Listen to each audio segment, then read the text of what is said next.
বাংলাদেশ প্রতিদিন দেখলাম। এর প্রতিশোধ না নেওয়ার আগ পর্যন্ত আমরা মাঠ থেকে যাব না ইনশাআল্লাহ। এই স্বৈরাচার সরকারের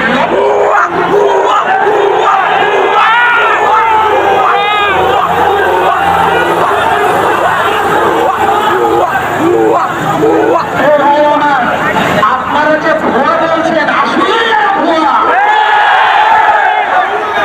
পদত্যাগ না করে উনি ওনার ক্ষমতাকে দীর্ঘায়িত করার চেষ্টা করছেন। কথা ঠিক কিনা বলুন? আমরা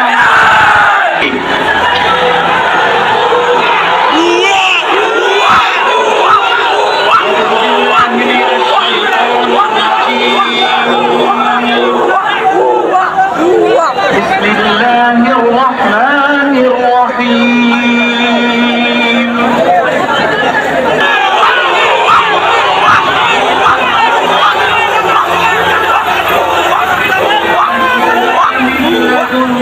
কি করতে হবে?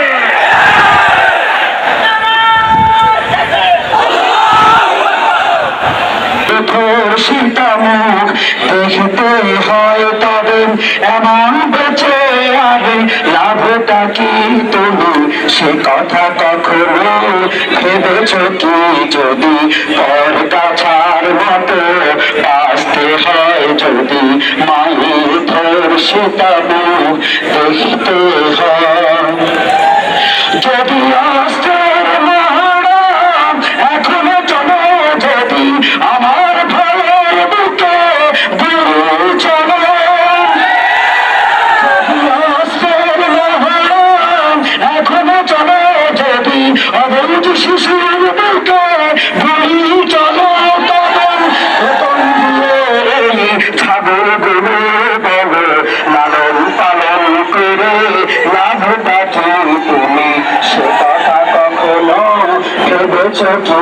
যদি পর্দা সীতামুখ দেখতে হয়, যদি সন্ত্রাস ঠেকানো নাই বা যায়, যদি না খেয়ে মানুষ এখনো ঘুমায়, যদি সন্ত্রাস ঠেকানো নাই বা যায়, যদি না খেয়ে মানুষ এখনো ঘুমায়, তবে সরকার নামে বই পুতুলটাকে বলো বারবার পাল্টিয়ে লাভটা কি তুমি সে কথা কখনো ভেবেছ কি? যদি পর্দা ছাড় মতো বাঁচতে হয়, যদি বলির ধর সীতামুখ দেখতে হয়, যদি আগের মতো দেশটা আমাদের, যদি তখন চলে যায় গুন্ডাদের, যদি আগের মতো দেশটা আমাদের, যদি তখন চলে যায় গুন্ডাদের, তবে আইন নামে মিথ্যা বলে দিয়ে সারাটি জীবন চলবে কি তুমি সে কথা কখনো ভেবেছ কি? যদি পর্দা ছাড় মতো আসতে হয়, যদি মায়ের ধর সীতামুখ দেখতে হয়, যদি